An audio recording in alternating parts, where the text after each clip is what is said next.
কদিন ধরে একটি কথা বেশ আলোচিত হচ্ছে, জামাত ক্ষমতায় গেলে কি দেশে ইসলামী শাসন, ইসলামী শরীয়তের শাসন চালু করবে কিনা, বা করলে কেউ কেউ বলতেছেন যে এটা করলে তো জনগণের সাথে প্রতারণা হবে।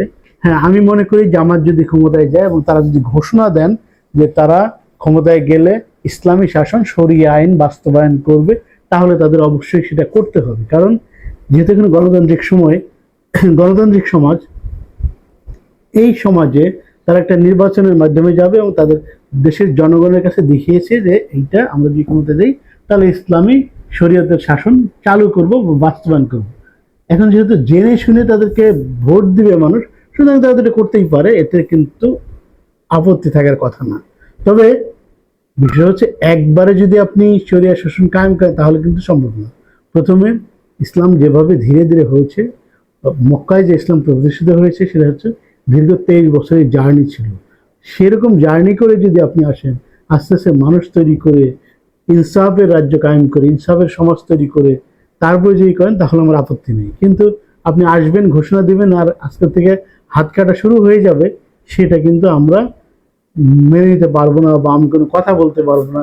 সেই স্বাধীনতা খর্ব করবেন, এইটা কিন্তু মেনে নেওয়া যাবে না বা সম্ভব না, বা চিন্তাও করতে পারি না। যাই হোক, জামাত সহ ইসলামী দল যদি ক্ষমতায় চলে আসে এবার, তারা যদি এই ম্যানিফেস্টো দেয় তারা ইসলামী শরীয়তের শাসন কায়েম করবে এবং সেই অনুযায়ী ভোট পায়, 1/3 মেজরিটি পায়, তাহলে তো তারা বদলাতে পারবে সংবিধান অনুযায়ী। জনগণ তাহলে ধরে নিতে হবে জনগণ তাদের এই শরীয়তের শাসন প্রতিষ্ঠিত করার জন্যই ভোট দিয়েছে, তো তারা কায়েম করবে। আমরা যারা ভোট দিতে পারবো না বা দিব না, তাদের বিষয়টা ভিন্ন। গণতন্ত্রে তো ভিন্ন মত সহ্য করতেই হবে। আমার মতামত হচ্ছে যে শরীয়তের শাসন আমি নিব না, কিন্তু যদি জনগণ যদি তাকে ভোট দেয়, সেটা যদি কায়েম করে, আমি যেহেতু গণতান্ত্রিক মানুষ, বা আমরা যেহেতু যারা গণতান্ত্রিক মানুষ, তারা অবশ্যই সেটা মেনে নিতে বাধ্য থাকবো। ওইটা একটা ভিন্ন ইস্যু। এইটা আমরা যতটুকু দেখেছি বা জেনেছি, জামাত এবার ক্ষমতায় আসলে শরীয়তের আসন আইন টাইন কিছুই করবে না, যেভাবে আছে আইন সে অনুযায়ী দেশ চালাবে। কারণ লাস্ট সমাবেশে জামাত কিন্তু তার একটা নির্বাচনী রোডম্যাপের মতো করে একটি ঘোষণা দিয়েছে। সেখানে কিন্তু একটি বারও বলেনি যে তারা শরীয়তের শাসন কায়েম করবে বা ইসলামী শরিয়া আইন কায়েম করবে, এটা বলেনি।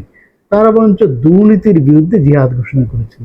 দুর্নীতিটা সমাজের সকল লেভেলে, রাষ্ট্রীয় এবং বেসরকারি খাতে যদি বাংলাদেশে দুর্নীতি হয়, সেটার ব্যাপারে কঠিন কঠিনভাবে জোর দিয়েছেন। কারণ এই সমাজে শেখ হাসিনার 15 বছর ক্ষমতায় থাকার ফলে সমাজটা নষ্ট হয়ে গেছে, দেশটা দুর্নীতিগ্রস্ত হয়ে গেছে। আজকে দুর্নীতিগ্রস্ত একজন কর্মকর্তা, সরকারি কর্মকর্তা হোক, বেসন, সে যেভাবে বুক ফিলে কথা বলে, এটা সমাজের মোরাল ফেব্রিক্সটা ভেঙে দেওয়া হয়েছে।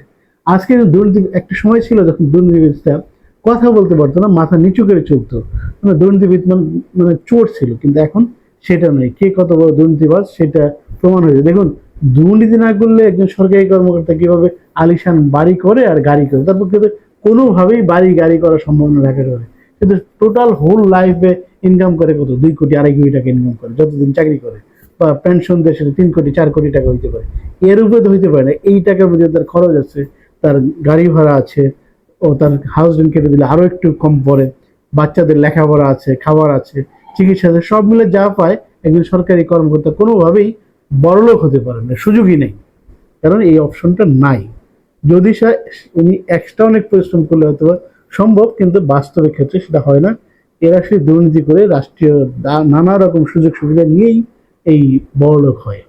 হ্যাঁ, অনেক সৎ অফিসার আমরা দেখি, তারা কিন্তু খুব কঠিন জীবন সংগ্রাম করে। ফলে এই যে দুর্নীতি বন্ধ হয়ে গেলে দেশের জিনিসপত্রের দাম কিন্তু এমনি কোনো কমে আসবে, এবং সামাজিকভাবে যে করাপ্টেড এই সমাজটাও ঠিক হয়ে যাবে। আমি চাই যে এরকম যেই দলই আসুক এই ফ্যাসিবাদ বাংলাদেশে, এরকম একটা অঙ্গীকার থাকা উচিত, আমরা দুর্নীতি করব না। আর জামাত ক্ষমতা আসলেই যে হাত কাটা শুরু হবে, এটা আমি বিশ্বাস করি না।